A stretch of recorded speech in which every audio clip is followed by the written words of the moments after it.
Hi everyone, welcome to another episode of Simply Healed, and with me, Dr. Jansen.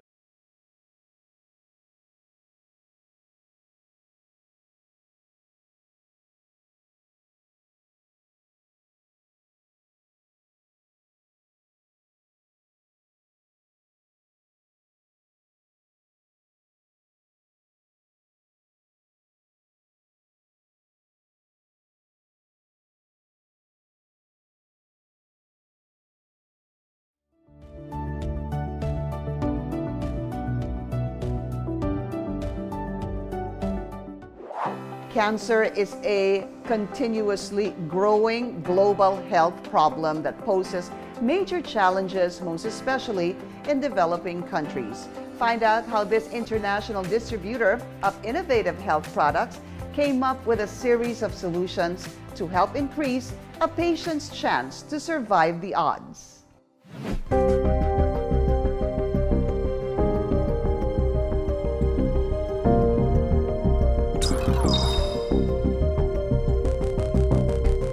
In 2020, the Philippines hit a record of 354,398 prevalent cancer cases within a 5-year period. But because of poor access to health care, especially for people living below the poverty line, the advances and breakthroughs in cancer remain unattainable to many. Cancer refers to a group of diseases that's characterized actually by cell growth, abnormal cell growth and proliferation, inflammation, as well as angiogenesis or formation of new blood vessels. It always starts with mutation in the genome or the genetic makeup of a person inside the cell. Before PPARs, most of my patients, they were unable to finish the chemotherapy regimens because of the side effects and because of discomfort during the process of chemotherapy. Maria's son Dominic was diagnosed with stage 4 rhabdomyosarcoma when he was only 4 years old. While coping with the recovery of her other sick child, Maria found it hard to accept Dominic's condition. It was actually very devastating kasi with Dominic, it was manifested mga 4 years old na siya eh. Unlike dun sa daughter ko na congenital talaga, baby pa lang. Yung mga bandang September, meron ng umuumbok-umbok dito sa leeg niya. Hindi ko talagang inisip na cancer kaagad siya until nag-nosebleed siya. Dominic was prescribed chemotherapy, but his family insisted to rush to an integrative doctor to seek for alternative cure. Medyo hesitant ako kasi as a mother, I know the side effects ng chemotherapy kasi. So what I did is that I rushed towards the integrative doctor of my daughter, who happened to be PPAR partner doctor of Simply Nature. One of the hardest decisions to make for people living with cancer is choosing the kind of treatment that would work best.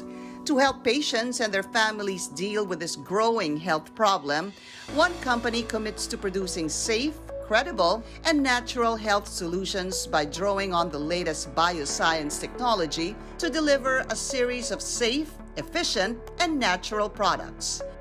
What is Simply Nature and what does it do?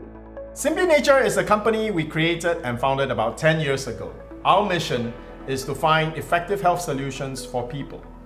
So we provide natural products that work in combination with conventional therapy and medicine. As an international company that provides natural solutions for cancer, metabolic syndrome, and degenerative diseases, the management upholds a health philosophy that centers on whole food nutrition as the frontier in health management. When we talk about choosing treatment, especially in the area of cancer, patients are really afraid of chemotherapy because of its side effects, and they tend to then look towards natural products. But this is not a either conventional or natural choice. At Simply Nature, patients can have the best of both worlds. Our protocols work with conventional chemotherapy to minimize its side effects so that they can get the best treatment using both conventional and natural together. Cancer is like a virus. It continuously evolves, it mutates. So it can develop defenses against our usual treatment modalities like chemotherapy. Like I said, chemotherapy and radiation therapy have a lot of side effects. So more often than not, patients stop their treatment because of these side effects. It's very important to have the support. With the supplements that we give the patients, there will be lesser side effects, so they will be able to finish their chemotherapy protocols more comfortably. This company introduced PPARs, which is touted as one of the best natural ways of solving serious health problems. PPARs stands for peroxisome proliferator activating receptors. It's basically a nuclear receptor found inside the cells. Now, when these receptors are activated, the benefit that you can get from that is, number one, cellular differentiation. Number two, it's to promote fatty acid metabolism. If you have better insulin function, your blood sugar will naturally go down. And another one is to induce cancer cell death by modulating the immune system. As a sole distributor of PPARs, the company promotes its use to many reputable health institutions worldwide and actively organizes corporate health conferences and public health talks in Asia. Simply Nature PPARs is made out of a special strain of these types of microalgae. It is very effective by protecting the bone marrow. We maintain the integrity of the immune system of the patient, which is very important to prevent infections and to fight off the cancer itself. And also, Simply Nature PPARs is also very dense in nutrients so that the patient can recover faster because of better cellular healing. Sabi ko parang na-lead kami to an extraordinary and I must say amazing journey. I'm very proud of him. At a young age, na 8 years old, he believed that it's his purpose to siguro encourage other people then. We would like to really pay it forward with the knowledge that there's really like Simply Nature that can help people with cancer very much.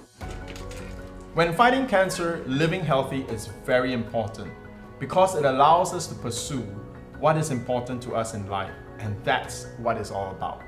When we can help a patient move from being bedridden to getting up, to be lucid in thought so that they can have conversations with their loved ones, it gives the whole process of fighting cancer a whole new meaning. And that is what drives us at Simply Nature.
But I really wanted to share yung point from childhood.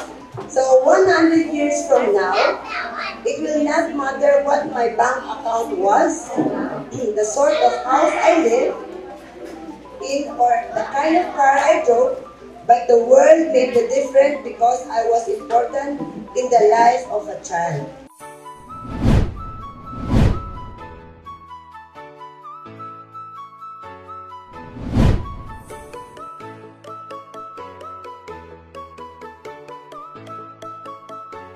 Good morning, everyone. We are from Simply Nature, and that is Tito Shen, and I'm Tita Jesslyn.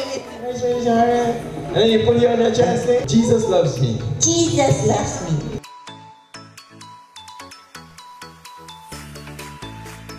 For our gratitude, Mr. Shan,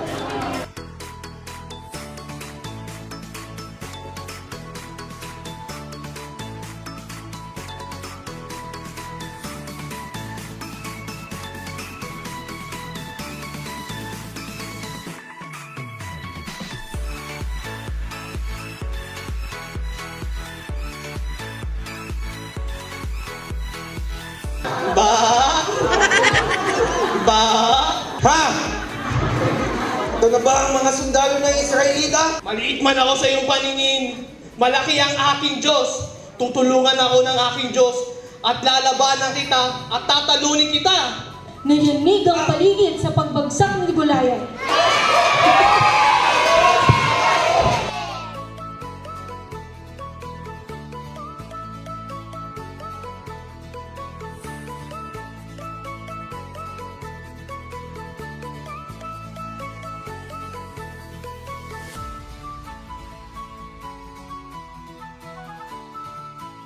Si Mother Ricky, pasalamatan naman natin si Mother Ricky at palakpakan din natin siya kahit siya ay nasa ibang lugar ngayon. Paano kayo di gagaling, di ba?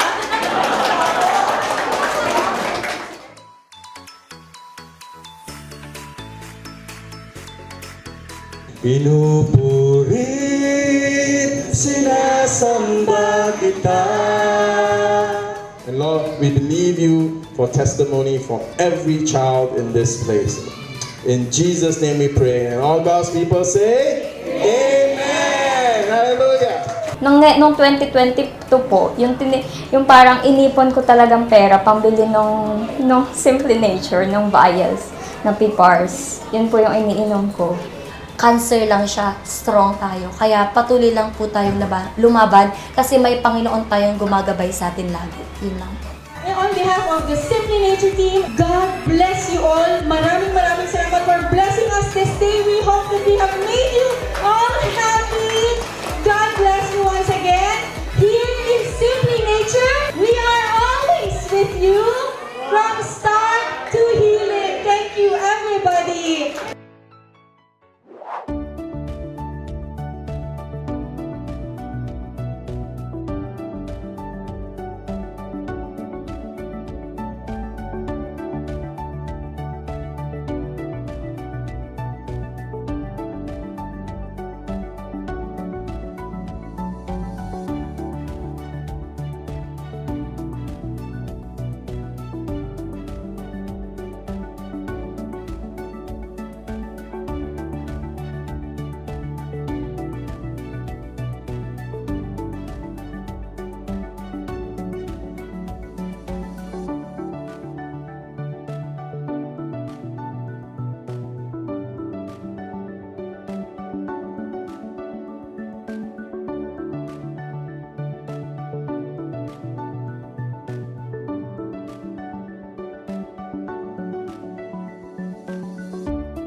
CA markers. Mataas siya.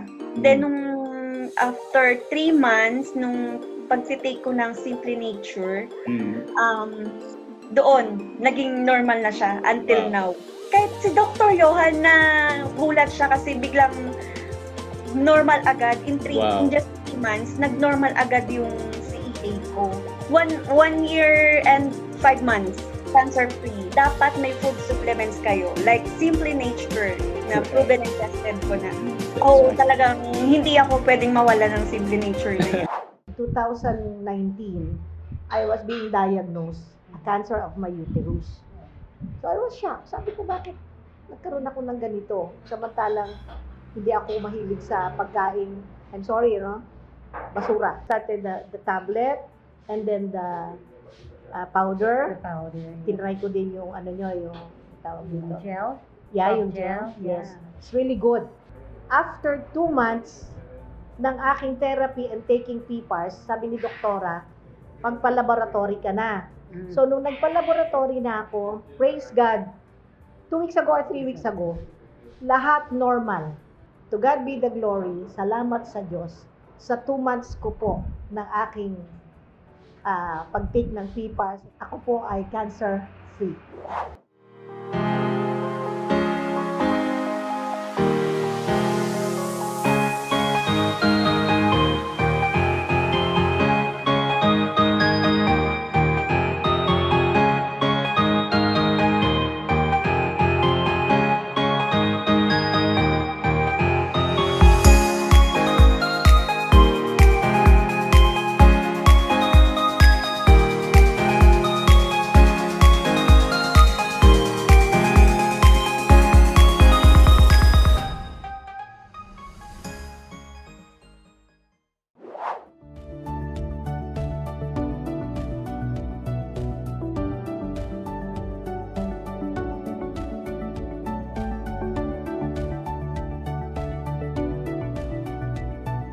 Hi everyone, welcome to another episode of Simply Healed, and with me, Dr. Jansen Calalan. Hello, everyone. Hello, Shan. Happy to be here. Hey Doc, today's episode is very popular. The number of registrations is like double our normal health talk, and it's CKD, chronic kidney disease. It's something that I think everybody should be aware of, or if they are not aware, you should really go out and share with them.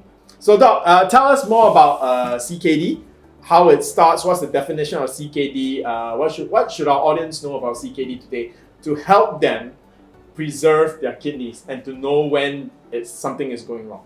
Yeah, okay. So first, let's start with the definition. Yes. So the definition of CKD is an elevated creatinine level. So with the creatinine level, the doctors will derive your estimated glomerular filtration rate. So it's a mouthful, right? But let's just call it EGFR, okay? So the doctors base it on your EGFR to know what stage of CKD you are in. Doc, when you say filtration rate, I'm thinking like, your water filter. When it's new, the water coming out is strong yes, and clear. Yes. Right? Then when the filter is all brown, those of you who have the transparent filter, you notice the water pressure drops. Yes. Is that what the flow rate we're talking about? Similar? It's very similar, no? However, the main difference here would be creatinine, which is the serum creatinine from the blood, no? It's an indirect measure of the kidney function. So it's not like you're actually measuring the pressure, the PSI. Yeah. All right. The good thing, so why is creatinine being used to measure the kidney function? It's because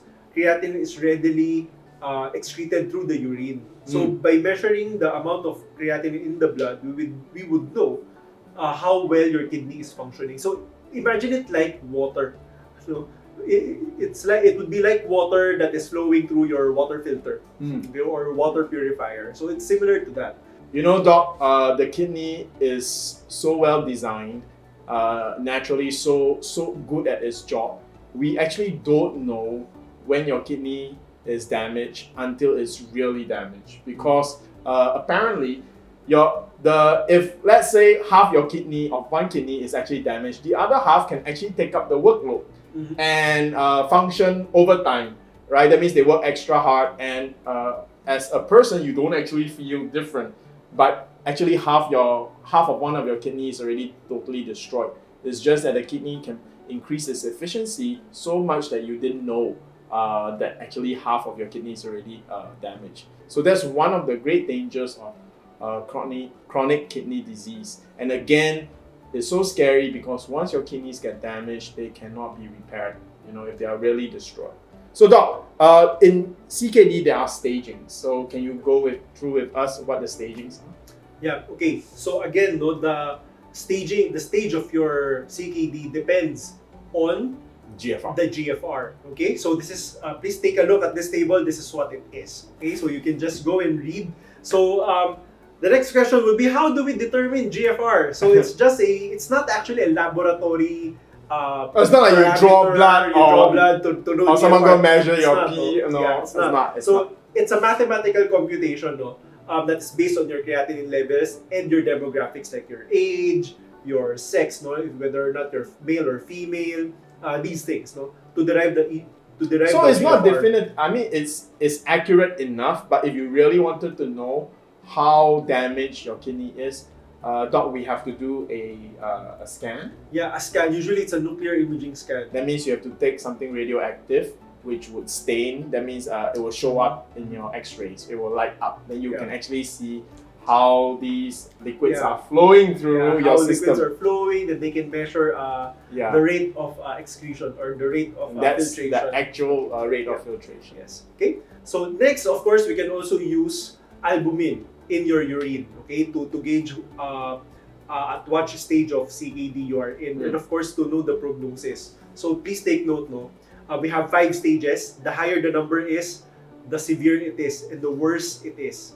Okay. At which stage, Doc, is the point of no return? Out of 1 to 5. Out of 1 to 5, the point of no return would be around stage 4. Stage 4. Yeah. Where's the point where if you don't do anything, it's definitely going to get worse? So if you are stage 1, if you make changes to your life, you can keep it at stage 1. Yes, Can you stage even one- go back down to stage 0? Actually, stage 1, yeah, you can actually even reverse it. Okay, so at which of the stages you cannot reverse anymore? That would be stage 4 and stage 5, especially Okay. stage 5. So once you hit stage 4, there's no going back to stage 3. Yeah. You either maintain at stage 4 or it gets worse. It gets worse. I've had patients who were in CKD stage 3 and they were able to reverse or improve their Into stage 2 yeah, and into 1? stage 2. But until stage 2, no. But it's a process. Okay. I'm still managing them. Yeah. But that's because- good news, right? That stage 3 you can go back to stage 2. Yes. It's a slower process, but there is a chance that you can go back to normality. Yeah, because the improvement usually takes time. years. It takes time. No? So when I look at the laboratory results of this patient, the creatinine goes down, increases, goes down, increases. But usually the trend is upwards. So what's important is the trend is upwards. But your creatinine levels through time can fluctuate. Okay. But once you hit stage 4, it's very Stage 4 is very difficult to and reverse. stage 5 is definitely dialysis time. Yeah, right? the only things that we can do is to prolong the time that you are required for dialysis. But Doc, dialysis is a scary word. Number 1, it's expensive. Number 2, it's actually like a death sentence. Yeah, I know it's not as... nobody makes it as scary as cancer, but what I found out when I was talking to Doc Jansen was very scary. If you go on dialysis, the life expectancy drops to 5 to 10 years, right? yes. So wow, it's not like cancer that kills you in 1 year, but then your life expectancy could be shortened to 5 to 10 years. Of course, there are many patients who do survive longer than that. I mean, when I went to Taiwan, our factory was telling us a long-time client of PPAP protocols actually survived 15 years now of dialysis and still very healthy. But then again, that's the outliers, that's the ones that are doing well. So those who are not doing well on dialysis, their lifespan is shortened to 5 to 10 years. So that is something to be concerned about. So Doc, the GFR, the staging of the CKD, at what stage are you on your way to dialysis? It's usually stage 5. Stage Definitely 5. stage 5. Definitely because, stage 5. That would be end-stage renal disease already. But the criteria for a patient undergoing dialysis, that would be reserved for another topic. Okay, all right. So, Doc, who should worry right now? Who at home watching should worry right now? What are the common causes of CKD and who should be worried right now? Okay, so I'll just say top 2, top 2 reasons or top 2 risk factors for a person to develop CKD would be those who have hypertension and those who are diabetic. Oh no! That's a lot of us, right? And hypertension is one of those mysterious chronic diseases. You could get hypertension from like a lot of things. Yeah, like Doc Jansen causes me to have hypertension because of blood pressure, And, stress. And unfortunately, sometimes people don't really know that they have hypertension Yes, already. because you don't feel... Yeah, you won't feel anything. You won't feel anything. Majority of patients who are hypertensive actually don't feel anything. So again, Doc, hypertension and diabetes. So what can we do about that? Okay, so number 1 would be to change your lifestyle. That's the number 1 thing that you can do immediately. Eat properly, exercise. And you can actually treat diabetes, okay? Yeah. For all those out there who have been told by their doctors that diabetes cannot be reversed, is that true, Doc? No, diabetes can definitely be reversed. It just takes time. And Doc, this realization was published by the American Diabetes Association, and also the American College of Lifestyle Medicine. All right, so now there you have it. So perhaps I've met some doctors who specialization, diabetologists, who tell me that diabetes cannot be reversed. I was quite frustrated, until Dr. Jansen told me, and wow, this is coming from the Diabetics Association of the US, all right, and by doctors in the US. Yes, diabetes can be reversed. Maybe it's just a semantics. People don't say diabetes can be cured. Yeah. Okay, they say diabetes can be reversed. But to you and me who are not doctors, it's the same thing, right? You had a diabetes problem, now you don't have diabetes. So we leave it to the doctors on the word used. But for all the viewers out there, if you have diabetes, it will cause a lot of slow damage to your liver, and that's what chronic kidney disease is. So good news is, doc, this problem from diabetes and especially like hypertension, blood pressure, how long does it take to damage your liver? Is it something that happens like in 1 month, 2 months? Oh, it takes a very long time. Usually it takes at least 10 years. Okay, so this is not an excuse for you not to be worried. This information is for you to say, you're probably okay. You go for your test and make some changes now. Your kidney is probably not damaged to level 4 or 5, all right? That takes decades. But if you have been having diabetes for decades, if you have been having hypertension for a long time, right, it's a wake-up call. But for those of you who have been having hypertension like for the last year, 1 month or 1 or 2 years, and you're worried, good that you're worried, right? But here's the good news. You probably haven't permanently damaged your kidney yet. So now is the time to be able to start reversing it. So doc, give us the prescription. If we are not stage 3 or stage 2 CK staging, how do we manage or how do we even prevent ourselves from even getting CKD? Okay, so here's the thing that I usually prescribe The magic to my pill. patients. Okay, number 1, plant-based diet. Number 2, lower your protein, animal protein. Number 2 is moderate intensity exercise. Okay. For 30 minutes only. Okay, you do not have to exercise vigorously or for prolonged periods of time. Yeah, you don't have to do those Spartan obstacle course. For Chef B who's watching, I'll join you, don't worry. Okay, 30 minutes of brisk walking would be enough. 30 minutes of cycling would be enough already. And number 3, of course, is to have or to take the proper supplements. Of course, the supplements that are effective, that addresses the problem or the problematic factors that is causing CKD. Okay, Like which is number 1. diabetes. Yeah, like diabetes, your blood sugar, hypertension. Actually, hypertension is could be high cholesterol, all these. high cholesterol. It can also be inflammation. Yes, inflammation, another thing. So for my patients, what I usually prescribe is, of course, plant-based diet, exercise, Simply Nature PPARs, because microalgae are actually very good anti-inflammatory foods, no? And then number 3, of course, prescription meds, no? Okay, for patients who have CKD, no, or who have kidney damage, it's very important you still continue taking your medication, okay? The medications that you are taking, although they are synthetic, okay, they don't damage your kidneys, okay? There are medications that lowers the albuminuria or the proteinuria, okay? There are medications that lower your blood pressure. You need those, okay? So please continue taking them. But of course, just like what everybody knows, no, or what everybody's fears are, taking too much medications can, of course, lead to damage in kidney, damage to your liver. So what's important is to minimize the amount of medication that you're taking. Only take the medications that are necessary. And if you don't know which ones, go for a consult with Dr. Jansen. Prepare your list of medication that you're taking so that he can advise you properly. Salt. I like what you told me, Doc. Water goes wherever salt goes, yes. Sodium goes, right? So if you take a lot of salt, if it ends up in your bloodstream because you take salty food, then water is going to follow the salt, which means, can you imagine your blood vessels? It's like pipes, right? So if more water means more pressure. More pressure means pushing against your your kidneys, which is your water filter, your blood filter, right? You can imagine it damages the kidney. It's like you turning on super high pressure and then forcing it through your water filter. Your water filter, the filtration cartridge is going to get worn out very quickly, very stressed. So lower your food salt intake. So a patient, when they immediately knows that, for example, his kidneys are not healthy, so straight away the thing he can do immediately is, if he needs medication, take it.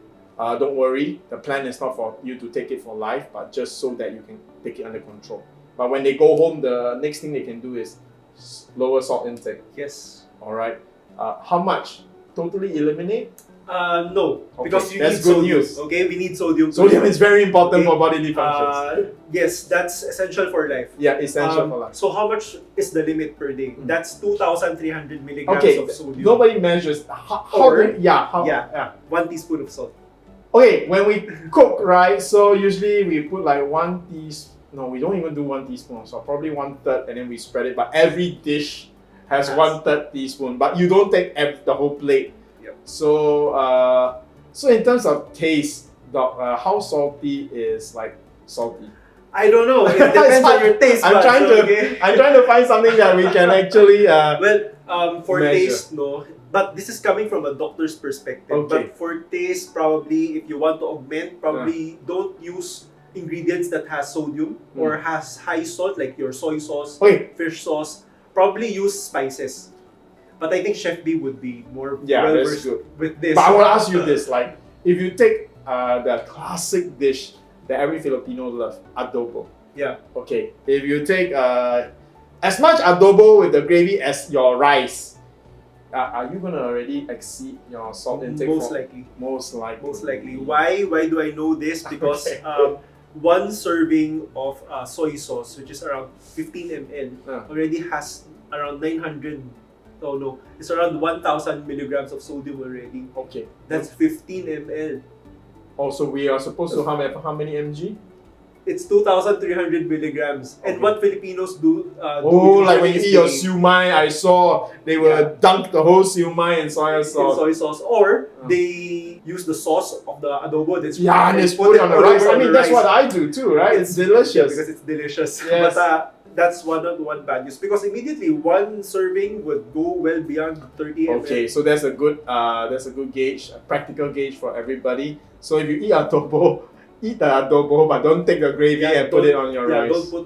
Don't drink the sauce. Don't drink the. Oh, I'm so terrible. When I go eat ramen, I drink the whole thing. Yeah, because it's so delicious. Yeah. Okay, and I know Philippine lugao, very salty.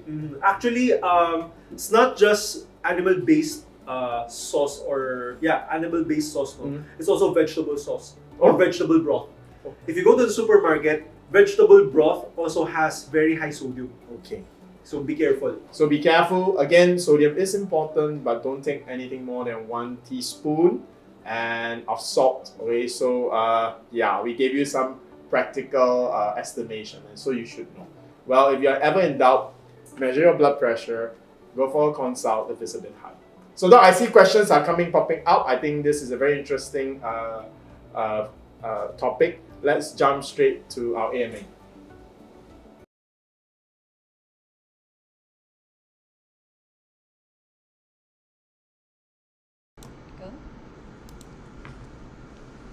Good evening, everybody! My name is Jenny Lay, and you are watching another episode of Simply Healed webinar brought to you by Simply Nature. I hope you were enlightened in our topic for tonight, entitled 3 Strategies to Delay Chronic Kidney Disease Progression Before and During Dialysis. So we are now in the what we call AMA, or Ask Me Anything portion. To answer all your questions for tonight, we have our lifestyle medicine specialist, Dr. Jansen Calalan, and our PPARS expert from Singapore, Mr. Sean Lim. Good evening, Dr. Jansen. Good evening, Sir Sean. Good evening, Jen. Jen is good. She is standing in for Sheila tonight. Maybe I want to say welcome, Jen. Right, and Jen is not only great as a host, she's also actually a fully board certified pharmacist. Board certified pharmacist. So on behalf of Dr. Jansen and myself, welcome to the program tonight, Jen. Yeah, guys, you'll be seeing more of Jen as well, because we're growing the team. So it'll be alternating between Jen and Sheila, and you might see this coming month in April, Doc Jansen is going to do a few solo shows. And I'm going to do a few solo shows. My solo show, I think, is on Tuesdays, just for the month of April. So we're just going to do something different for our usual viewers. I'll look forward. There'll be double content for the month of April. So after that, just tell us if you like the changes. But we will go back to the old format, the current format in May, right? Just for the month of April, we'll do something different. But if you like it, let us know, and we might continue if that's a better format. Yeah. Let's go to the questions, Jen. Okay, so before we start, I'd like to recognize our avid viewers. Oh wow, okay. With Miss Davet Husband and Jamila Malepi, Masni Osman. Good evening to you all. Yeah, and Lily from Malaysia, my neighbor. Okay, so first question. What is the difference of chronic kidney disease and cirrhosis? Two different organs, okay? Don't be confused with the, is it semantics? Yeah. Okay. Because they say liver cirrhosis. Yeah, liver cirrhosis. Yes. Okay, cirrhosis is only not really found in the liver, but usually cirrhosis is for the liver. Okay, cirrhosis is actually a medical term that is usually attached with the liver. For CKD is chronic kidney disease, so it's a different organ, different disease entity.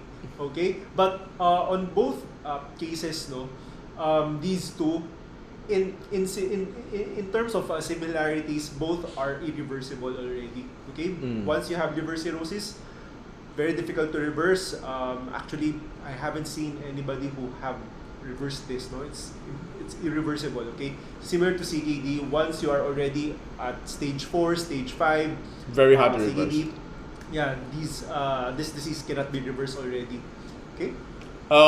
And like CKD, cirrhosis is it's a terrible illness to have because your quality of life will be terrible. I think I've said this before, and if with a heart attack you go in minutes, with a brain trauma you go into a coma, but with liver cirrhosis and kidney disease you live painful, or you endure a long painful death. Yeah. And it will be devoid. It will have very little joys because you cannot eat this, you cannot do that, and you can feel yourself deteriorating. So just imagine a patient who has to go for dialysis. You literally have to install a needle in your arm, so for convenience, and a few times a week you have to go to a dialysis center, sit there for hours, and have your blood filtered by a machine. And because of dialysis, you are not able to eat lots of things because it will quickly complicate your condition. So again, these two diseases are different organs, but the end result is they are both slow and painful deterioration of your medical condition. So you want to avoid both the liver cirrhosis and the chronic kidney disease. But both of these metabolic diseases are catered by our lifestyle medicine specialists. So for those of you who wish to have a consult with Dr. Jansen Calalan, the link to schedule an appointment is in the description box below or in the comment section. So our pretty healthcare specialist will reach out to you. Yeah, that's true, Jen. Dr. Jansen actually has fantastic testimonies and case studies where his patients did very well. One of your patients, even in cases where it couldn't be reversed, right? Doc, you were sharing with me, you managed to delay one of your patients' dialysis by more than a year, right? So on my side, we have information on patients who are on dialysis for more than 15 years. Again, when you go on dialysis, your life expectancy actually drops tremendously. Many people don't know this. They think that they will live a normal life. No. Actually, your life expectancy, Jen, can you believe it? It actually shortens to about between 5 to 10 years. Wow. I mean, cancer, we know you want to cross the 5-year mark, but on dialysis, it's so shocking to the general public, because we always fear cancer, and we think that dialysis is just an inconvenience. You have to go for dialysis treatment, right? But no, your life gets shortened as well. So we also have successful protocols where we lengthen and quality of life.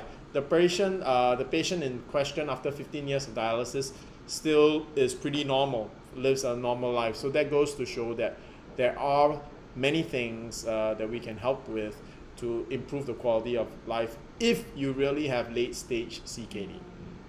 Okay, so before we go to the next question, I would also like to greet good evening to Miss Helen Basalio Camonayan from Baguio City. Hello, ma'am. And Miss Susan Serrano Osorno from Rizal Medical Center. So, welcome to our program. And I want to greet Janet. Janet says hi, Doc. So, Janet's a good friend of ours because we work together to support kids undergoing cancer. So, Janet is the director of Child House. It's a wonderful organization. For any of you, since many of the viewers here have loved ones who are going through cancer, if you want to bring a smile to the faces of children undergoing cancer, just reach out to us. We'll connect you with Child House and see what you can do to make a difference. Okay, next question. Can I still drink coffee even when I am already a dialysis patient? Yes, of course. But Yes. no milk. Don't drink milk. Don't put milk into your coffee. So by coffee, I would assume that this coffee is black coffee with no sugar. So no 3-in-1. Yeah. If it's so, then it's okay. But if you begin to put dairy in it, then that's a no-no. If you put in non-dairy creamer, that's also a no-no. Oh, that Yes. means like Coffee Mate. Yes, because why? Oh. Coffee Mate, although it's non-dairy creamer, the thing or the protein that actually damages the kidney is also there. So again, everybody, the reason why the 3-in-1 or the coffee with milk damages your kidney is because there's a protein in there that damages your kidney. All right. So Doc, if that's the case, what if I don't want to drink black coffee? What if I add things like soy milk or oat milk? Yeah, that would be better. Okay. That would be better because plant milks do not harm the kidneys. Oh, that's good news, It's actually, everybody. protective. Oh, but and just as a tip for everyone, me and Doc Jansen are great fans of oat milk lattes. All right, it's actually a good alternative. It tastes better for me to have a cappuccino with oat milk than cappuccino with dairy.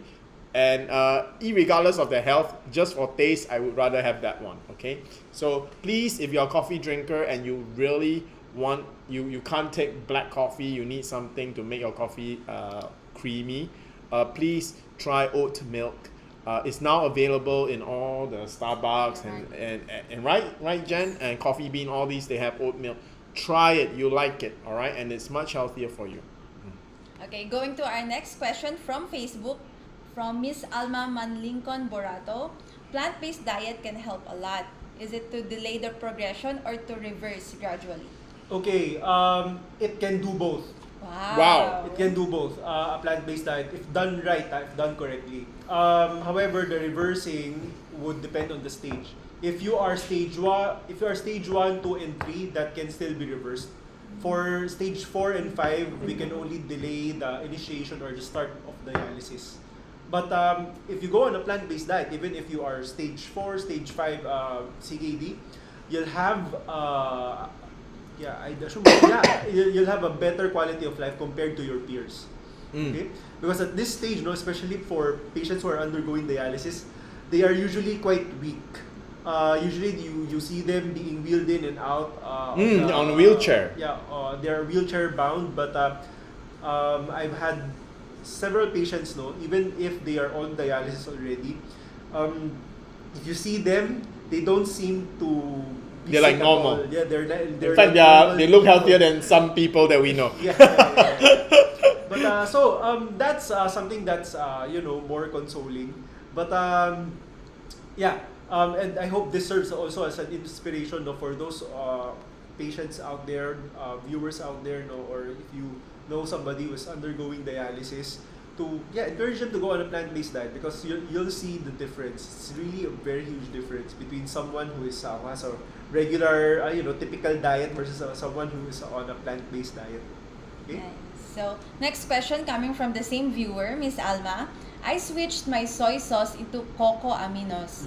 So is 2,300 milligrams of salt allowed for CKD patient, not 1,000 milligrams? Yes. 2,300 milligrams is the way to go. That's the limit. Okay, even if you have CKD. The only time that we lower the limit of salt intake is if you have hypertension.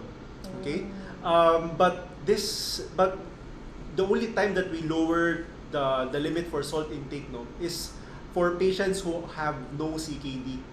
Okay, if you're just plain hypertensive and you want to reverse your hypertension as soon as you can, then we lower the limit of sodium intake per day. However, for some of my patients, we actually don't even limit this, because limiting sodium has a big impact on the taste of the food, and usually that discourages. That discourages, or that influences the adherence of the patient to the program. Yeah. So it would be better for me, for a patient, to have a 2,300 milligram sodium intake and take all the right and foods. take all the right foods. No? Then not to. The And- limited. or they lie to you. Or they lie to They you. tell you that So they limited, that would- but they didn't. Okay. That would be even worse, no? However, there is a technique, okay? There is a way for your blood pressure to still be normal, even if you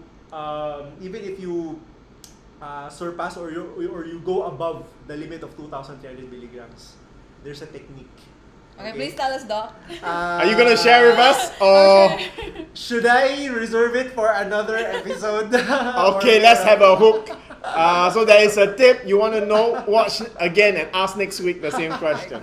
All right, Doc. Maybe I want to ask the audience, why, if you have hypertension, which means high blood pressure, why should you restrict salt or sodium intake? Anyone want to venture a guess? Just type in your answer, you know. Let's see if you listen, right? Let's see if you listen. Who knows? If you listen enough to this program, you can become amateur doctors, AMDs. All right, AMDs. Why, if you have hypertension, do you need to limit salt? Okay. Doc Jansen gave a very good, I guess, a simple tagline. Wherever your salt goes, water follows. Okay? Wherever the salt goes, water follows. So why, if you have high blood pressure, why should you lower your salt intake? Anyone? Yeah, just type. Okay? I'm going to give the answer right now. Doc, if I'm wrong, please correct me. Okay. Very simple. If your water pipe in your house is high pressure, what do? Do you pump more water inside? No, right? If you pump more water into your home pipe when it's high pressure, the pressure will go up. Diba? If you have a water balloon and you force even more water inside, the balloon will grow bigger and burst. So if you take salt, wherever the salt goes, the water will follow. So if you eat a lot of salt, then the salt goes into your blood vessels, and then water will follow the salt. And your blood vessels will have even more pressure because now there's more water in there. All right. So I got that right. Oh, someone got it right. Bien, you got it right. Yeah. Good job. Well done, Bien. I shall call you Dr. Bien in 6 months' time. Good job, Bien. All right. Okay, so going to the next related question. Some people are required to take sodium tablets because of lack of salt. Yes. Actually, it's actually very common in people who are malnourished. Also, in people who are very picky with their food, to the extent that not really picky, or they are very careful with what they're eating, to the extent that they end up on the other extreme. On the other extreme, not knowingly. Yeah. So for people who have very low sodium, are there any medical conditions that cause you to lose lots of sodium? Yes. That you actually have to do? Yeah. We studied them in med school. Okay, it was back in med school. I forgot the name, the actual name already. Okay. All right. But there are certain genetic defects that can result into lack of sodium in the body. Also, going back to malnutrition. Okay, since this is the more common one, if your sodium goes so low because of malnutrition, or it's just that the food that you're eating is so low already, because of lack of appetite or whatnot, we will need sodium tablets for you. Okay, one specific name of this sodium tablet is shucks, I forgot the name of the. While you try to remember, I yes. remembered. Okay, Tolvaptan. That's the generic name. Okay, or Samska. That's the brand name. Okay, I remembered. In the military, we had experience with sodium pills. It's when a person goes for heat stroke, and they are totally dehydrated. Yes. So not only do we force feed them water. They also take sodium pills because they sweat a lot, right? Yes. And then they lost all the minerals. So that combination, pulls all the fluids inside the body back to the intravascular system. Yeah, okay? the combination of forcing water down your throat and taking sodium at the same time. Yeah. In the military, you do that because there is no access to a medical facility immediately in the field, Yes, because you have to still put the patient on an ambulance. Yeah. But whenever the patient is already on an ambulance, being cared for by medical professionals, what the medical professionals will do is to IV drip. IV drip. Yeah. The IV drip is a salt water. It's a Oh, saline it's salt solution. water. It's just salt water. It's a salt, yeah. So that the water that is pumped in will be retained. Yes. Yes. So makes it's very sense. similar to what you said. Yeah. They give you water plus salt tablets. Yes, correct. It's the same thing. Yeah. Yeah, and just as a side joke, some soldiers pretend to be heat stroke so that they avoid, they say, oh, Sergeant, sir, I have heat stroke, so I don't have to finish the march. Then I remember what my medic would do, or my sergeant major would do. He'll come over with an IV drip and say, I'll poke this in you so that I give you intravenous. Then they, oh, I'm okay. All right. Let's give that guy an Oscars. Yeah. Okay, moving on to the next question from the same viewer, Miss Adeline. How do we know when our kidneys and liver become bad when overdose of medicines? Okay, very Wow, difficult. that's a good question. Very difficult. If you are guided with a doctor, if the doctor prescribes you with medications, then and if you follow the medications, the dosing, okay, it's very difficult to harm our kidneys. The only time that maintenance or medications harms the kidneys if you are on polypharmacy or you are taking too many medications already. Then that is the time that we might need to lower down the dose or eliminate some medications. But it still depends on the context. Doc, this is something that is, I guess, sort of like a myth or common knowledge or assumed common knowledge. That once you start on one drug, let's say you go for a antihypertensive. Then you end up with another drug because the drug causes a side effect, right? So if you are on one drug for 5 years, 10 years down the road, you'll be on 2 drugs. 15 years down the road, you'll be on 3 drugs.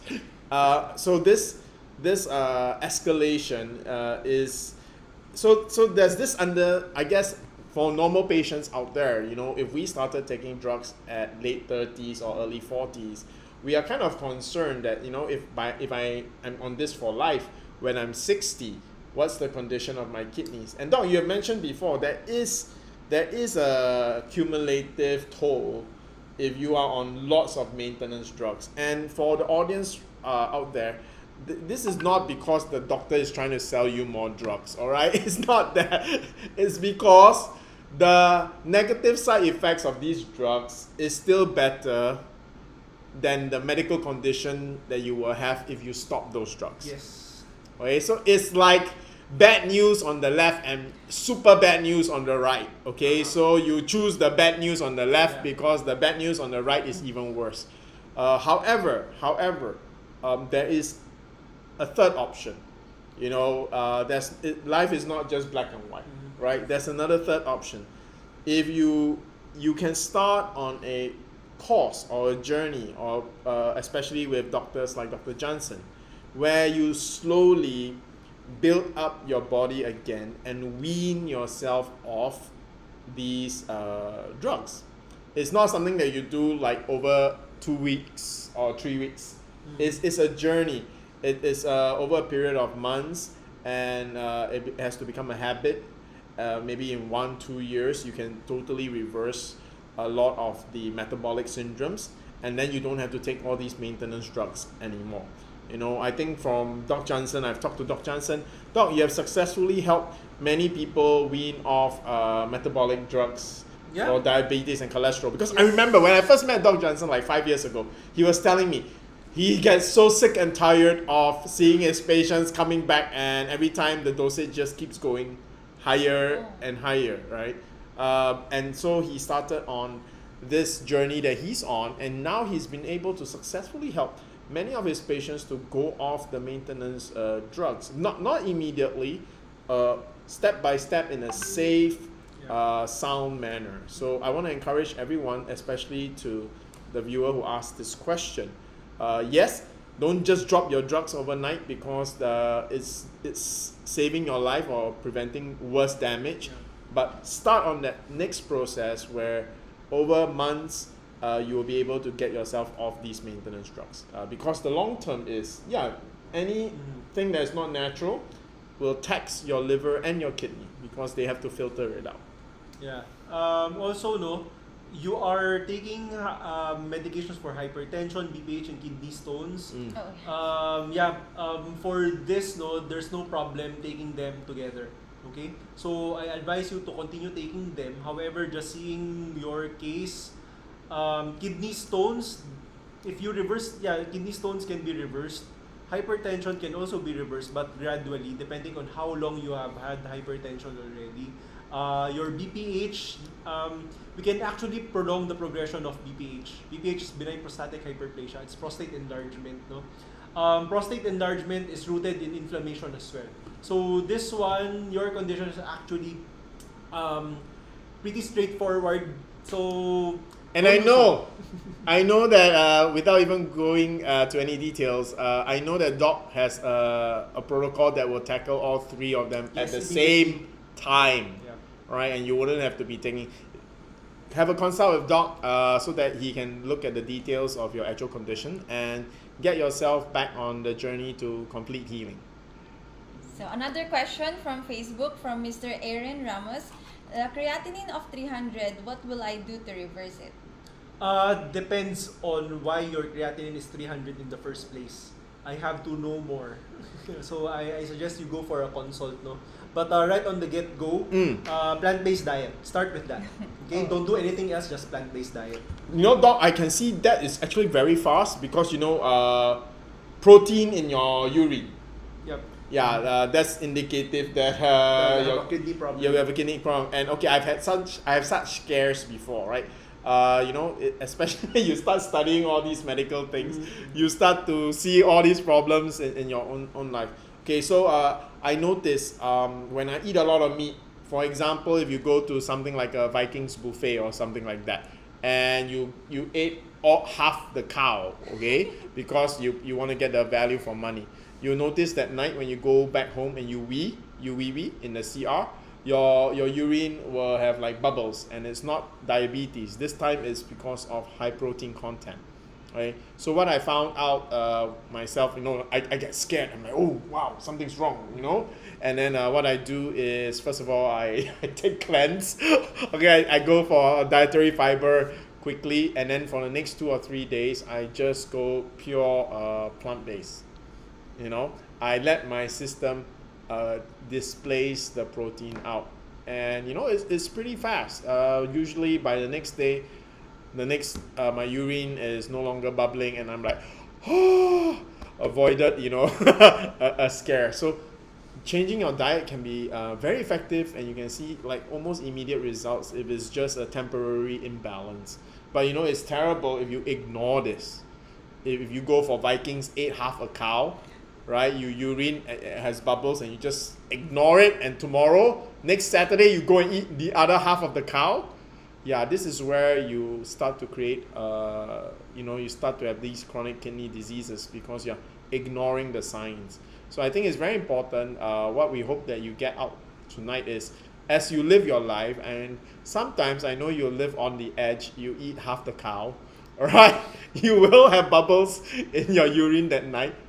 At least you know what to do for the next few days, all right? Until your urine clears, okay? And then don't eat so much meat in one shot, regularly. That's just bad for you. And then have a consult with Dr. Jansen if your problem persists. Okay, moving on, we have 2 questions from Ms. Siva. Hi, doctors. If UTI, if left untreated, may lead to CKD? UTI, no. Different organ, right? Different organ, but it's quite. Yeah, but I guess will the infection go upwards? It can. So that's a question. It will not cause CKD or chronic kidney disease, but it can cause acute kidney injury. Okay. And that will give you a temporary symptoms of creatinine. Yeah, temporarily. So don't scare yourself, I guess. Yeah, don't scare yourself. But if you have UTI, be sure to finish your antibiotics. Okay. Then just drink plenty of water. Okay. So get treated, right? So yeah. Okay. So for her next question, Same viewer. Can I drink dandelion root tea to relieve the infection? I'm not sure if Okay. dandelion can. However, if you really want to go herbal, sambong would be a better choice. However, if it's UTI, no matter you have to treat it with antibiotics. Okay, especially if you are symptomatic already, meaning you experience pain in urination, discomfort in your lower back, you have fever, you have discomfort just below your belly button, okay, that area. So those are symptoms that your UTI is already complicated. Okay, so if so, please don't just go and try herbal alone, right? You have to take your medication. However, for patients who have uncomplicated UTI, right, especially for women, yeah, sometimes just drinking plenty of water can resolve your UTI. Okay? So yeah, there you have it. You know, Doc, when you just said just now about don't just take herbal alone, I think it's a challenge most viewers have. They either want to take lots of drugs or they don't want to take any drugs at all and want to go totally herbal. Okay, so I want to share with you, Simply Nature, we don't sell any drugs at all. So actually, if I just want to make money, I will tell you, yeah, go natural. But that would be very irresponsible of me. Okay, so I want to share with everyone a very simple idea. Okay, drugs are very useful to make a critical situation stable. All right, drugs. So in your mind, think of it this way: don't ever become dependent on a drug. You are right to not want to take drugs for a long time, but don't say that drugs. Don't put it in your mind that drugs are bad. Okay, because when you are in a critical condition, you need to stabilize your body. And if you take sambong, it's not going to work as fast as an antibiotic, right? So, and today the challenge is many of us have other comorbidities.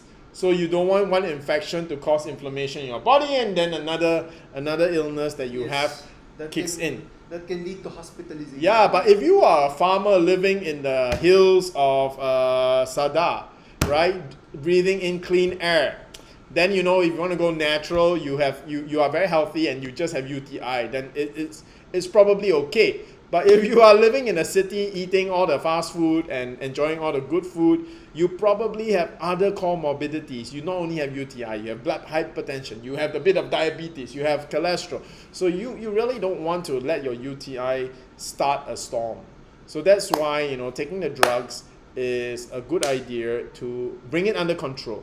But you are absolutely right also that you don't want to become dependent on a drug and always taking drugs, right? You want to leave it for emergencies, bring it under control, then immediately do something to correct it at the root cause, and then you will not be dependent on a drug. So, right? So I hope everybody is okay, right? We know when to use drugs, and we know we want to go natural the long term, but we also still value the use of drugs to bring our condition under control.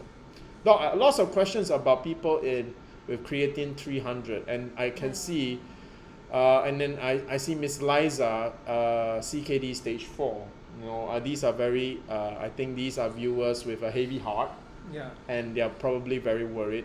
What can you say to them? Don't give up hope, no? Because even if you have stage 4 CKD, you can have a good quality of life. Okay. And then you can stop the damage from getting worse. All right. So I think that the first hope is you can stop this. Your car doesn't have to keep going downhill.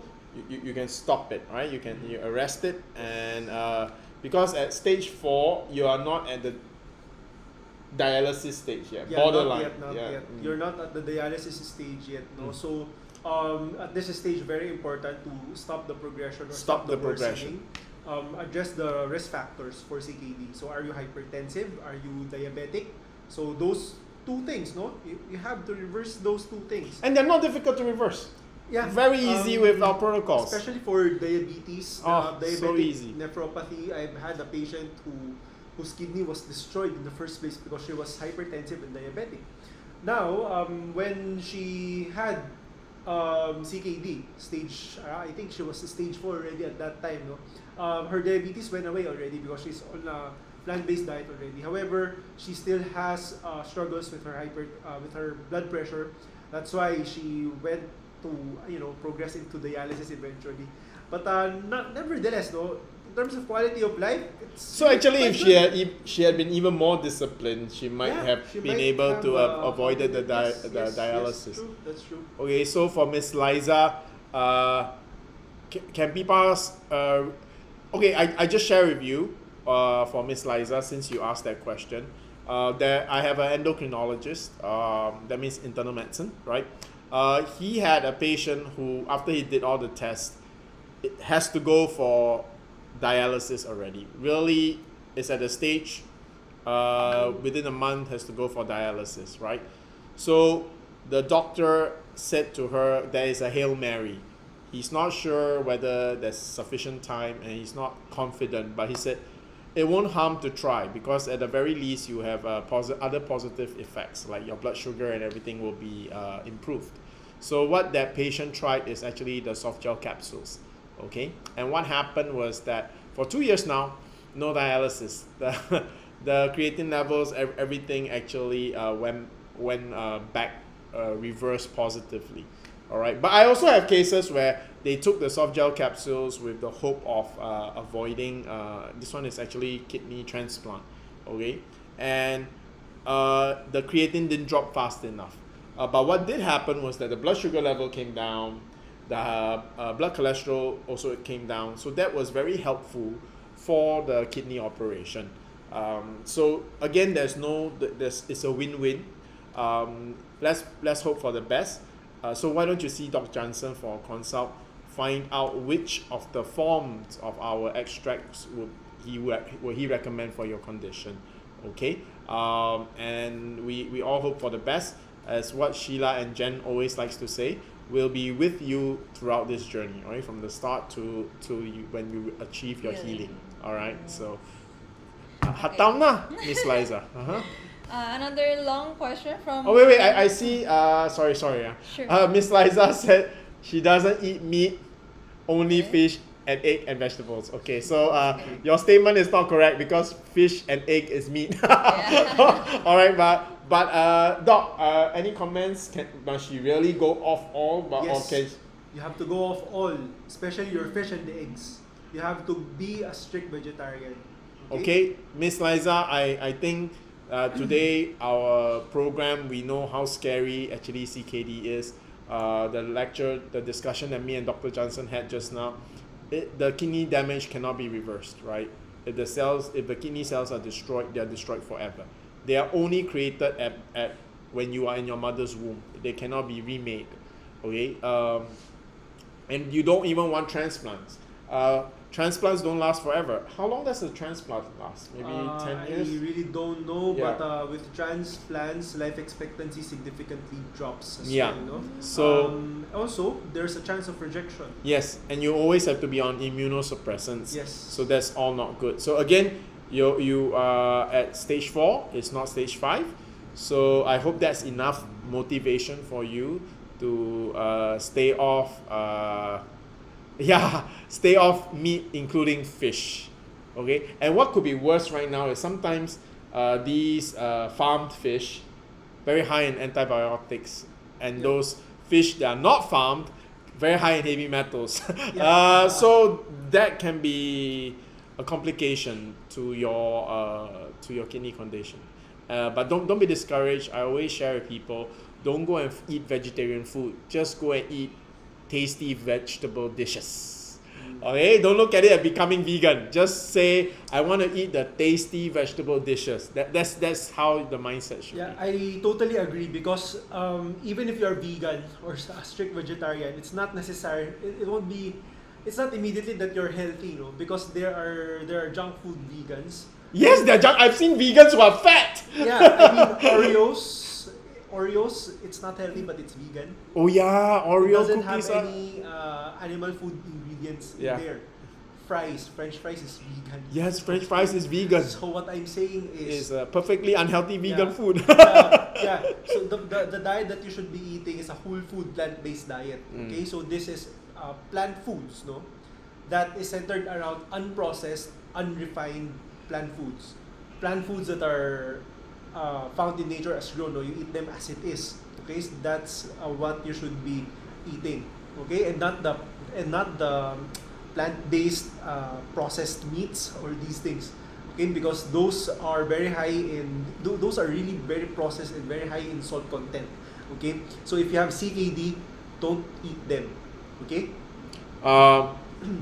I saw one that touched my heart straight away from Psyche Abolos, because she asked, does drinking celery juice every day reverse stage 1 CKD? Number one, because my wife is forcing me to drink celery juice every day. Now I've decided, I've Googled, because I cannot take the taste, I'm going a bit crazy. So I've Googled a smoothie recipe mixing blueberries with celery. All right, so Doc, this one, I know celery helps with blood hypertension. Yeah. So if it helps with hypertension, it helps with kidney. Because your pressure is damaging, the high pressure is damaging your kidney. So yes, it would help. It would definitely help. But there's a condition though. Okay, what's the condition, Doc? You should stop hitting yourself. Meaning, you should stop harming your body. Okay. Meaning, you should not be eating the foods that you should not be eating. Okay, that's the only time that celery juice can help. Okay, the doc has spoken, and my wife is probably cheering him on, and I have stopped eating. I actually went from a Daniel fast, which is just vegetables, for a week. So, and yeah, there was improvements. I just say that just so that you know, I know what you're going through, and I just want to give you an encouragement that it only took a week for me to see improvements. All right, so it's not like you have to do this for 8 months. Before you get encouraged. I'm not saying that you only need to do it for a week, but I'm just saying that it's not so long that you'll start to see improvement, and that will help you stay on course. Okay. And for Miss Liza, you asked is if PPARS is affordable. I have a good news for you. We have many different concentrations or levels of PPARS, and the good news is if you are on PPARS consistently, the longer you take, the more effective it is.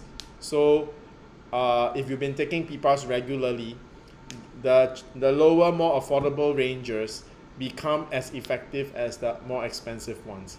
But usually, because of wanting the condition to be improved as quickly as possible, we start with the more expensive, more potent one. But rest assured, you don't have to stay on it forever. That means you just need to make sure the momentum is created, then you can move down to the really affordable price. It's like the same price that you will pay for multivitamins, quality multivitamins you buy from Healthy Options, right? So long-term wise, it's definitely something that you can maintain. But in the initial phase, we might go for something stronger so that you reverse the condition, you create the momentum. Okay. Yeah. Good. So going back to the question of Miss Monina, does high potassium can cause high BP? Last month, I was admitted to the hospital because of high potassium, and my BP was also high. This month, since my potassium is already normal, my BP became normal too. However, my doctor advised me to see a psychologist because he said that the cause of my high BP is because of anxiety. But I believe this is because of my high potassium, not because of anxiety. Okay. So she's really having difficulty managing her potassium. She always eats food that is low in potassium. So what are your tips for managing the potassium? Okay, Monina, I know your case already, okay? Oh? Yeah, she's my patient. Oh, she's your patient, okay. Here's the thing, okay? The high potassium does not produce very high blood pressure, okay? This is a coincidence that you correlated. Actually, if we eat high potassium foods, that is the time that our BP normalizes, even if we eat too much salt. There, I said it, the secret, okay? But for your case, no, the issue with the blood pressure is not the potassium. One of the reasons why your blood pressure is high can be, number one, is too much fluid inside your body, or yes, it is the anxiety. Yeah, actually, yeah. anxiety, no, that's one of the reasons. That's why I gave you a medication last time. I don't know if you are taking it. So if you that's one, no. So but potassium, high potassium in and of itself is not okay. No, it might be a correlation or cause and effect. If the patient felt that the potassium is the cause, and because she feels less stressed now because she thinks she has a handle on it, so it's, in a way you're managing your own anxiety. You are no longer being so nervous because you believe that you have figured it out. Learn to relax. Yes. Yeah. Also, it might be one of the things that happened though. When you saw that your potassium was high, it gave you a shock. So that led to you being anxious. That's the reason why your BP went up. So it can also be one reason. Okay. So the three are linked actually. So it's a reaction of you finding out that your potassium is high. Although for dialysis patients, a high potassium. Okay. Yeah. This is true. Can be reduced by taking diuretics, loop diuretics specifically. So why do CKD patients have to avoid high levels of potassium? Yeah, okay, potassium is mainly eliminated through the urine, okay? So if you have CKD, potassium is usually one of the electrolytes that is not excreted enough, okay? That's why you accumulate potassium inside your body. And if you accumulate potassium, it becomes very high, at level at around 7. You can already feel symptoms like cramping or sometimes paralysis. You cannot move your arms. Another one would be palpitations. Okay, so those are some of the symptoms that you can notice. Okay, so there you go. So this one can be addressed by giving you loop diuretics, to make you pee, so that you eliminate the excess potassium inside your body. Okay. But what's good about your patient, doc, is that her blood pressure has come down. Yeah. So that is good news, right? That the condition can be reversed, it can be improved. So stay on course. I guess I just want to give you a clap of encouragement, right? That you got the results that you wanted, all right? And now you are a bit clearer that potassium is not a direct cause. So let's work on the other things and keep that blood pressure good and normal and healthy. And then that will keep your kidneys healthy, because we need to preserve our kidneys. We only have the ones that we were born with, all right? Yeah. All right. Moving on to the next question of Miss Adeline. How do we know when our body has too much heat by consuming herbs? Iron pills to regain our body strength after monthly menses. I think that would be a question for you. Okay, I'm not fully qualified yet. Okay, but I will tell you. Okay, normally, if you are taking herbals that create heat, you will know that you are overheated. Okay, when you start to feel symptoms that you generally feel with inflammation. That means you get sore throats, you get a cough that is not cold. You generally feel warm, right? You generally feel warm, a bit like slightly feverish. Okay, these are all symptoms from the TCM perspective. So it's literally a direct translation, right? Heat means you literally feel the heat, all right? And that's why some foods are considered cooling, because you will find that if you eat lots of fried oily stuff, you will start to feel things like acid reflux, and you feel like your body is hot, right? Heat, right? Then you drink like Chinese tea and it's cooling. Then you feel you don't feel the sore throat coming. You don't feel that high feverish feeling that you feel if you eat too much fried stuff, right? That's because the Chinese tea actually neutralizes the heat. So literally, the interpretation is how your body feels. Okay? The problem is if you're always eating heaty stuff, sometimes you're numb to the feeling. You no longer can tell what is warm and what is not warm. Okay. Now, a good approach is to go to a TCM that you trust and let them know what you're taking, because very important when you're taking herbals, you generally do a prescription, which means in your heatiness, you put something cooling. In the thing that you're taking that's cooling, you put something heaty. And since celery was mentioned, when I was, my wife would tell my TCM that she's giving me celery so that I have another doctor barking down my neck. All right. And my TCM gave me a very simple advice. Oh, he's drinking celery. How much? Then my wife tells one whole cup a day. She said, okay, that could be a bit cooling for a guy. So just add a little bit of ginger. Okay. A little element of heat in the coolness, and that will help balance it out a little so that you don't go overheat. So this one, go to a TCM that you trust, or wait one more year when I finish my program. I'll be able to answer you authoritatively, okay? Yeah. I hope that helps, all right? Thank you, Sir Sean. Our next question from Miss Alma. Do spices contain sodium? A little, very minimal. Depend on what you're talking about. If you buy a McCormick Italian spice, right? Oh, yeah. Right. But if you're just talking about cinnamon or cinnamon, something like that, yeah, then although plant foods in general, no, especially whole plant foods, are really very low in sodium. Yeah, quite low. Actually, even if you eat only all whole food, a whole food plant-based diet to achieve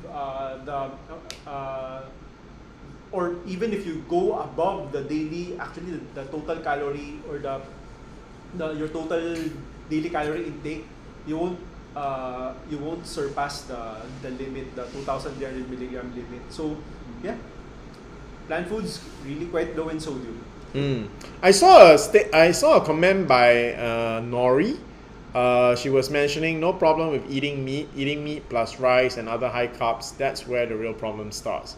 For Miss Nori, I just want to share with you that I used to think that way too, and what you say is true though. The combination of foods make it even worse. So if you eat meat and only green leafy vegetables plus meat, that means you don't take your potatoes and so on and so forth. Like for example, if you have a steak with lots of carrots and cauliflower, for example, it is a lot better than if you ate any topsilog, right? Which is meat on top of rice. So you are right about the food combination, but you know what? I found in both literature and of course meeting cancer patients and myself being a crazy meat lover, when I met Dr. Jansen, just so that I can become friends with him and eat at the same table, I end up having to eat only vegetables, right? Because everything he cannot eat. Going out with him in the beginning was so terrible. Yeah, but you know what I found? I found that when I stopped eating meat, even your sweat smells different, all right? The fatigue that you normally feel, all these things are really different. So I do want to say that your comment about the combination of food is true. You can take it one step further. If you really stop eating animal meat, you will find even greater improvements in your health. Not on top, even better than your food combination that you're using now. So that's something I just want to share, that I'm also on the process, because I do love eating my meats, and I'm very thankful that I don't have cancer or anything that is actually that will propel me. But again, that's why my motivation or trying to cut meat out completely is not as easy as if I had cancer. I'll be very clear, I'll drop all the meat. If I have CKD stage 4, it's not something I'll play around with, right? I'll just drop the meat and go for vegetables. Right? I just wanted to chime in, because I know there are lots of very interesting information out there, from eating based on your blood type to pure keto diets and all that. So I think that this information is, what you're doing is good, but there's something even better. All right, if you drop the meat, you'll find it's even better. Okay, so let's go to beverage now. Another question from Miss Elsie Young Tezon. Is Pocari bad for people with CKD? Only if you already surpassed your sodium intake, your minimum sodium intake. So if you've been very good the whole day, then you can have your Pocari. Okay. In general, Okay, I just want to say this. My brother is someone that, tests my patience sometimes, right? Because my brother's really big size. And then my niece goes up and says, Tito, you shouldn't be drinking this. He drinks 100 plus, right? Which is a gassy version of Pocari. Then you know what my brother would tell my niece? It's healthy, it's a sports drink. But then I tell my niece after that, please tell your Tito, the person who drinks a sports drink is an athlete who just burnt 2,000 calories playing basketball at high intensity. All you did was watch Korean drama. So watching Korean drama cannot burn away the 100 plus that you're drinking. All right. So Really, sir? Because I thought it's called marathon. It's okay. You're good, Korean drama marathon. Okay. So I just want to let you know, guys. When we watch the advertisement, you see Gatorade. Someone drinking Gatorade. That's a PBA player. You know how much they just exercise on the court, and you are drinking Gatorade, watching the PBA player. No, he can drink Gatorade because he's really burning a lot of calories. He's sweating like crazy. You are watching him play basketball. For you to drink Gatorade, it's just as bad as drinking Coke. All right. So just want to let everybody know, sports drink is when you do sports. But when you're doing Korean drama marathon, drinking sports drinks is not really good for you. Okay, next question from your Good one, Jen. Almost got me there. Okay, from Miss Monina, what gives your breath that ammonia scent if you have CKD? Oh, that's interesting. Okay, it's the accumulation of it's ammonia in your body, no? Or because your kidney is not functioning? The kidney is not able to eliminate them already. Specifically the urea. Urea is mainly eliminated through the... Oh yes, and that's where the ammonia... Yeah, that is where the ammonia comes about. So for dialysis patients, or patients who are not peeing so much already, this can actually happen. Okay? If you have very high BUN or urea inside your body, or your breath starts to smell like ammonia, this is actually not good. Okay? Because toxins are already accumulating inside your body, and this can detrimentally affect your brain. Okay? Yeah, so please do something about it. Please do something. So very important. Tell this to your nephrologist, so that the nephrologist can adjust the frequency of the dialysis. Okay. Liza, you asked brewed coffee. We actually answered that earlier in the program. Brewed coffee without sugar, without milk is fine. So if you want a more creamy coffee, go for oat milk. I recommend oat milk over soy milk because I don't like the sour taste of soy milk. Oat milk is really has a toasty taste, goes well with coffee. But no matter what we say about how permissible coffee is, please don't drink more than 1 cup. All right, just because we say it's okay doesn't mean you can drink 10 cups of coffee. All right. In moderation. At least now you know you can enjoy your coffee. Okay, next question from the star pupil, Mr. Bien Almendros. If you have normal creatinine today, how fast or how long could you have stage 1 kidney disease? Oh, it takes quite a long time. It takes years. It's years. I mean, yeah. That's good news, right? But that doesn't mean you can say, oh, then I can live dangerously for another 6 months. No, all right? Okay, it's safe to assume that it can take 10 years to develop. Okay? And here's the thing. If something takes 10 years to develop, let's go guess how long it will take to normalize. Right? So be patient, be persistent when you're trying to get your health back. You took 10 years to destroy your health. You got to give yourself at least a year or 2 to build it back up, right? So don't go in the mindset that you can find a magical pill and in 2 weeks you can reverse 10 years of damage.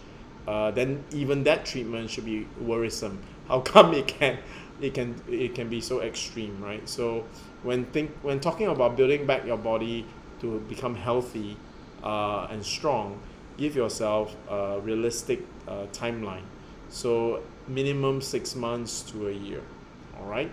You can definitely see improvements as fast as a week, but to go to be really healthy, it takes longer than that. Okay, but the improvements can come very fast.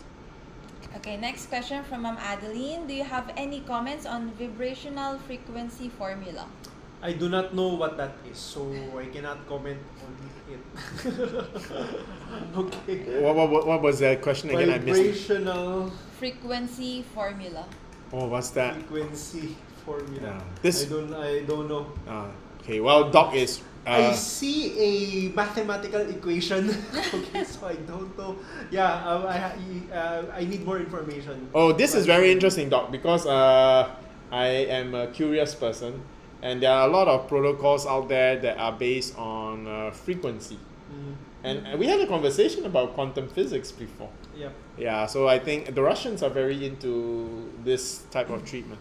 But yes, we can't comment because we are not knowledgeable in that area. Right, yeah, but it is something interesting that I would look more into it after I finish my TCM. Okay. All right. Okay, moving on. The next question from Miss Lori Gregory. My EGFR increased from 59 to 74. Is that even possible or normal? First of all, congratulations to you if that happens. Meaning your kidney function improved. Yes, it can happen.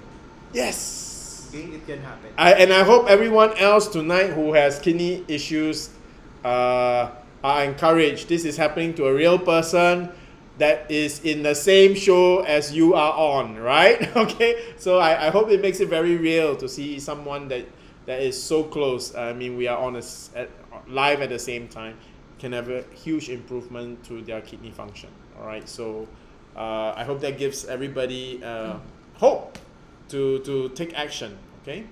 So congratulations, ma'am. Please continue Congratulations. your healthy diet and lifestyle. Next question from Miss Carmen Lapus. How about taking full dose of keto analog can improve CKD stage 3B with optimum standard of care? Yes, actually you need keto analogs to reduce the proteinuria. However, at stage 3B, keto analogs at that stage, you can already use it, but at the full dose, you might not even need the full dose. But yeah, if your nephrologist actually prescribed you with keto analogs, go and take it already because that can help with the proteinuria. So with less proteinuria, that would be better, meaning there is less damage to the filter of your kidney. Okay, and that would also help to manage some of the complications of CKD like edema. Okay. Nice. So more questions from your patient, Doc. Ma'am Monina Marvida. Is it okay to take a butterfly pea as a tea? Teas are okay. Teas are okay in general. So you can take whatever tea you want, like green tea, hibiscus tea, butterfly tea. Oh, that's new to me. I've never seen butterfly pea tea. As long as it's tea, and make sure the product inside, okay, doesn't have any animal food products, okay, or sugar, because sometimes manufacturers tend to add sugar to teas. Okay, this one I want to make a comment because of our beautiful Jen in the program. Okay, for all the people here who are learning to drink tea, okay, when you drink tea, don't put sugar. All right.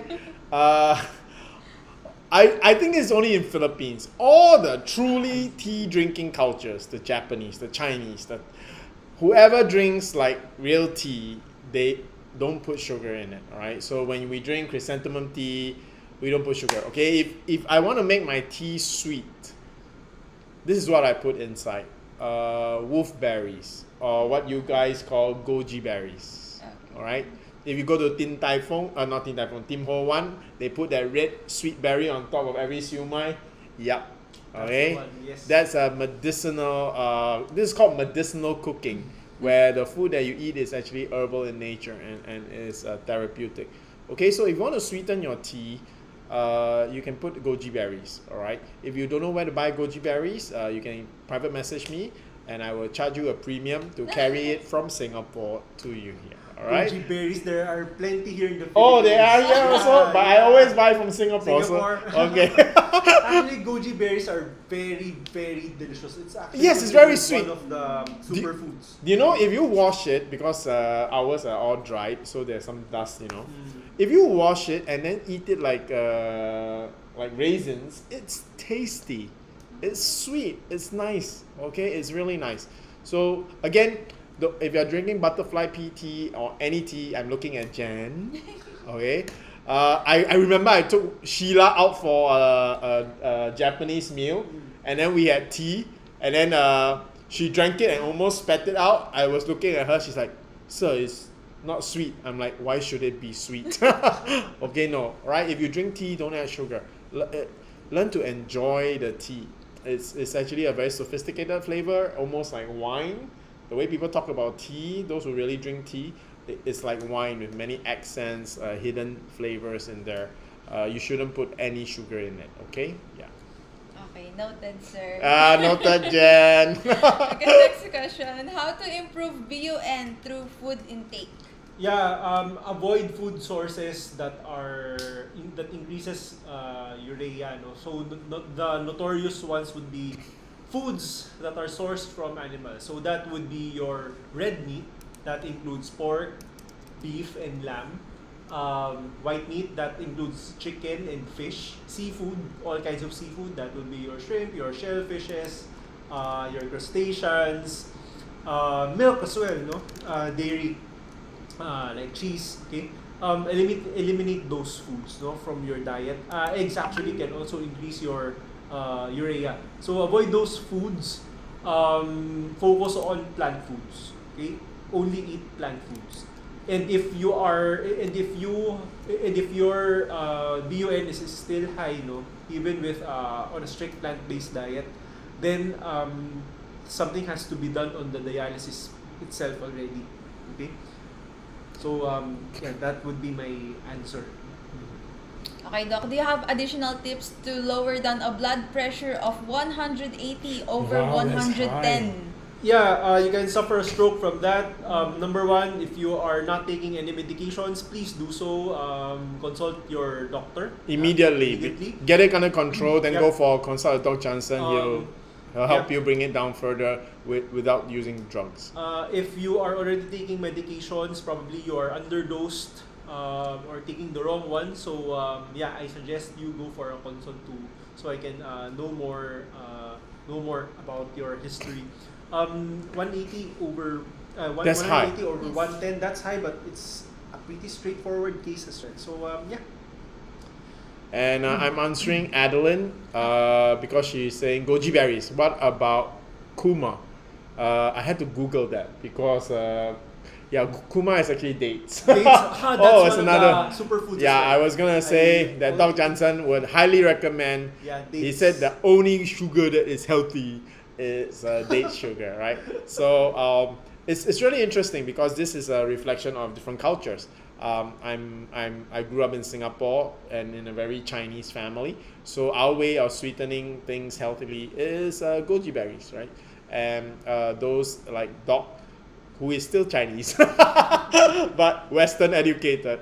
So am I. I study in the States. But anyway, yeah, dates is another one, but this is more of the Middle Eastern Mediterranean culture. So it's great that every culture actually has healthy options for sweetening our foods without resorting to refined sugars. Okay, the one who has blood pressure of 180 over 110 is also suffering from difficulty of breathing. So, what can you comment on that? Is that dangerous? Yes, that's very, very dangerous. If you are suffering one right now, go to the ER already, okay? Go to the emergency room, okay? Because you might be suffering from a heart attack or something. But if it keeps on happening frequently, you need to see your cardiologist immediately, okay? And go for a consult as well, because there are lifestyle changes that has to be made, okay? Again, one thing that's very important, I think if I'm not wrong, the person who's suffering from this high BP was talking about drinking coffee and Coke, is it? Or is it another person? No, it's another. Oh, it's another person. Okay, but anyway, please, you shouldn't be drinking Coca-Cola, all right, if you have high blood pressure like that, okay? I had another tip last week. You know, if you really want to have a soft drink, go and buy like Perrier or Summit aerated water, squeeze fresh lemon into it. It's almost like a soft drink, very strong in flavor, zero sugar. It's good for you. Lemon is very rich in vitamin C and all that, all right? And you get your kick of drinking a gassy drink, all right? So, yeah. Okay, going back to teas and goji, how about honey? Okay, surprisingly, honey is... Goji berry is better than honey. Okay, but Manuka honey is very hyped, okay? But it does have its effects. But it's very expensive. I doubt you will put Manuka honey in. I have Manuka honey in my fridge. One small bottle like that is like 3,000 or 4,000 pesos for a small bottle. I would not put that in my tea, okay? Because it's too expensive. If you buy the normal honey that you get from the supermarket. Let me share with you how they make commercial honey, right? They put the beehive and then they put a whole wall of sponges like 2 meters away from the beehive, and they put syrup water down these in these sponges. So the bee doesn't have to fly very far, flies 2 meters, drinks syrup from the cotton wool wall, goes back to the beehive and makes honey. Now it's very different from if you go to a real honey shop, they'll say things like Manuka honey, clover honey. It's because the bees actually go to the clover flower or the Manuka flower, and it's the flower that gives the honey the benefits. So if your honey is made from sugar water, it's nothing. All right, it's not good honey. It's not healthy, right? Because the bee ate junk food, okay? But if your bee ate plant-based whole food, Manuka flower pollen, then the benefits that comes from the Manuka flower will actually go into the honey. And that's what makes the Manuka honey so expensive. 4,000. I saw one bottle like this, 8,000 pesos, dog. Wow, 8,000 pesos for honey, okay? Okay, so what do you use Manuka honey for? You use it if you have a canker sore in your mouth, you apply. If you have a sore throat, you make a drink out of it and then you drink it down. It helps. It actually soothes inflammation. It has anti-inflammatory effects, all right? Can be applied topically to burns. These are interesting uses. That you don't use a $4,000 peso honey to put in your drinks. And that also goes to show you the honey that you buy in the supermarket, if it's only 300 peso, 400 peso, it's sugar water, okay? The bee ate junk food. It did not go to any. That's why you see it doesn't say clover honey or anything. It just says honey, all right? And even says natural organic. You know why? It's made by a bee. So a bee is natural and organic because it's alive. But that doesn't mean that the bee ate anything good, right? So the honey that's produced is dependent on how good it is. It's dependent on what the bee ate. Okay, so goji berry and dates, a better alternative than commercial honey. Noted. So that's all we've got time for today. This will be our last question for tonight from Miss Adeline. How to know which caffeine drinks can cause breathing difficulties? I have drunk coffee, shop Tetaric, and Coca-Cola, All caused right. palpitation until almost fainted. Yeah, so you can get that. What you experience is hyperacidity, difficulty of breathing. That's heartburn. Okay. Yeah. Yeah. Because coffee is acidic. It's very much acidic. That can actually cause acid reflux if you are not used to drinking coffee. Okay. Tetaric is, I think it's tea with milk. With milk. Yes, Okay. and sugar. Yeah. So that's the reason. And Coca-Cola, Yeah, caffeine, very high caffeine. It's soda, right? For caffeine, no, and if you have acid reflux, I would prefer you to take tea instead, because tea has lower caffeine. It's less acidic. It's very high. Its water content is higher than the typical the coffee, no. However, there are some people that even if they take drink, even if they drink tea, their acid reflux still gets triggered. So you have to listen to your body when it comes to this. No, there are some patients that when they have hyperacidity or acid reflux, drinking ginger tea or turmeric tea can resolve this. However, there are also some patients that whenever they drink ginger tea or turmeric tea, their acid reflux gets triggered. Okay.